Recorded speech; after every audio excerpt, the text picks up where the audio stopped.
एक थ्योरम बताया था इसके लिए,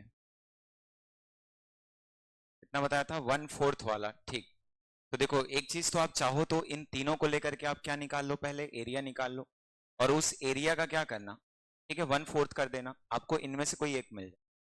दूसरा चीज, दिन लोग ठीक है डायग्राम को ड्रॉ करने की कोशिश कर रहे हो तो वहां से भी आप उसको इक्वेट कर सकते हो। जैसे हम लोग के पास कितनी भुजाएं हैं, ठीक है 3, तो ऐसा कुछ हम लोग एक डायग्राम सोच लेते हैं। ठीक है, लिख सकता हूं ए बी और क्या हो जाएगा सी। देखो यहाँ पे इसकी वैल्यू 26 है, ये वाला कितना है 18, और इसको मैं कितना लिख दिया 12। आप अपने हिसाब से डायग्राम बना सकते हो ना, जैसे आपको ठीक लगे। अब क्या लिखा, त्रिभुज के तीनों भुजाओं के मध्य बिंदुओं को मिलाया गया, तो तीनों भुजाओं के मध्य बिंदु को आप मिला सकते हो। जैसे मध्य बिंदु बोलने का मतलब ये वाला भाग कितना हो जाएगा 6 और ये वाला 6। अब देखो इनके मध्य बिंदु को हम लोग मिला रहे हैं, तो ये वाला कितना हो जाएगा 9, ये भी 9, लिख सकते हैं ऐसा। नीचे भी आपके पास वही चीज है, तो एक थ्योरम आप लोग पढ़े हो, यदि त्रिभुज की किन्हीं दो भुजाओं के मध्य बिंदुओं को मिलाते हैं, ठीक है, तो वो हमेशा क्या होता है, सम्मुख भुजा के समांतर और सम्मुख भुजा की आधी होती है, तो ये क्या हो जाएगा, ठीक है 13, लिख सकते हैं। उसके बाद क्या होगा, इसका हम लोग मध्य बिंदु ले रहे हैं तो इन दोनों को मिला दिए, तो ये भी सम्मुख भुजा की क्या होगी, समांतर, और इसकी आधी होगी, क्या हो जाएगा 9।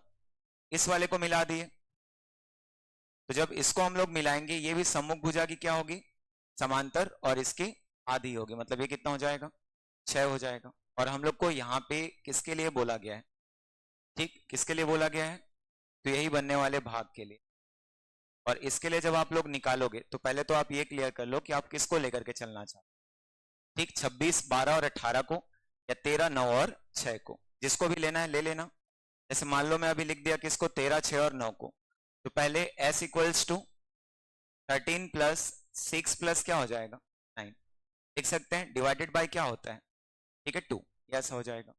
देखो इनको जब आप इक्वेट करोगे तो पहले तो क्या होगा 13 और 6 19, 19 और 9 क्या हो जाएगा 28 बटे में 2, कितना मिल गया हम लोग को, एक 14, ये 14 मिल गया, देख सकते हैं s की वैल्यू है। अब यहाँ पे यदि आप लिखोगे तो एक चीज ये होगा कि क्षेत्रफल बराबर जैसे लिखें, तो अभी तो ये इक्वेट होगा नहीं क्योंकि पॉइंट में दिख रहा है, इसका मतलब हम लोग को कैसे मिलेगा, तो दशमलव में मिलेगा। पहले क्या लिख दिए 14, अगला क्या होगा इंटू 14 में 13 घटेगा 1, 14 में 6 घटेगा, ठीक कितना हो जाएगा 8, चलो फिर उसके बाद 14 में 9 घटेगा, कितना लिखेंगे 5, ये ऐसा हो जाएगा, लिख सकता हूं। अब देखो इसी को आप इक्वेट करोगे तो एक चीज ये होगा कि 8 पंचे 40, 40 का 14 से करेंगे तो हम लोग को कितना मिल जाएगा 560, ठीक। यदि आप कुछ कॉमन लेकर के बाहर लेना चाहते हो तो बाहर ले सकते हो, या फिर मैं आपको यही बोलूंगा कि जो 560 आपको मिल रहा है, कौन सा लंब लेगा, चल ठीक है, फिर उसके बाद लंब क्या करेगा, उसको समद्विभाजित करेगा। ऐसा कोई थ्योरम नहीं होता है, ठीक है, वो कब अप्लाई होता है, यदि हम लोग लंब लेते मतलब ऊंचाई लेते तो कब होगा, जब वो त्रिभुज कैसा रहेगा। उसी को तो मैं बोला ना कि पहले हम लोग समकोण को चेक कर लेते हैं, यदि समकोण होता तो यहाँ पे तुरंत हम लोग क्या खींच देते, लंब खींच देते, एक हाइट बता देते, और वो है नहीं मतलब अप्लाई नहीं कर सकते हैं। वहां पे मत सोचना, मैं उसी को पहले से बोलते हैं लंब को, कि लंब आप कभी भी मत सोचना कि वो सामने वाली भुजा को दो समान भागों में बांटेगा। लंब केवल क्या करता है, उसको 90 डिग्री पे काटता है, ठीक एक अनुपातिक काटता है, तो आप उसको मत लिख देना, नहीं तो फंस जाओगे उसमें। चलो 560 को आप लोग निकालना जानते हो, कैसे पेयर बनाते हैं, क्लियर है सबको, ठीक। ये क्या हो जाएगा 05, और इधर कितना लिखते हैं 60।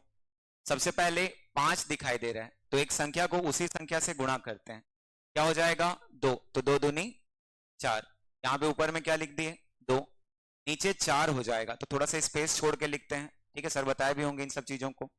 ये क्या हो जाएगा 1, 60 को नीचे ले आते हैं, 60 आ गया।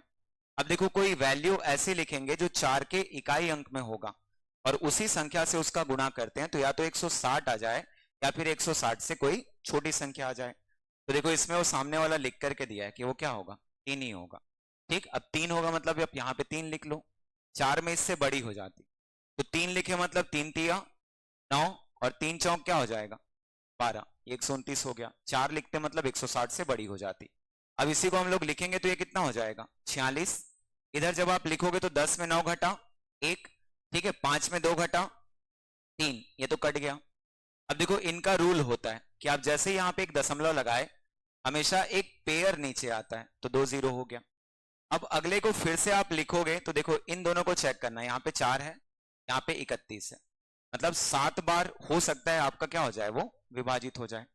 तो एक बार 7 लेकर के देखते हैं, यदि नहीं हुआ मतलब 6 में कोशिश करेंगे। तो 7 सत्ते क्या हो जाएगा 49, 9 इधर कितना आ गया 4, 7 छक्का 42, 4 46, अभी भी 4 है, 7 चौक 28, 4 क्या हो जाएगा 32, मतलब वो बड़ी हो गई, इसीलिए हम लोग 7 नहीं ले सकते। ठीक है, हम लोग कितना लेते हैं उसको 6। तो देखो 6 में एक ही चीज दिख, ठीक है, आप यहाँ पे 6 भी लिखते हो तो 6 वाला डेटा एक ही है, आंसर कौन सा हो जाएगा, ठीक है ए 23.66। बाकी उसको पूरा सॉल्व करना, क्योंकि इतने क्लोज वैल्यू यदि हैं तो आपको इनको इक्वेट करने आना चाहिए। और ये कौन सा विधि है, तो जो आप भाग विधि, ठीक है, वर्गमूल निकालने की पढ़े होगे।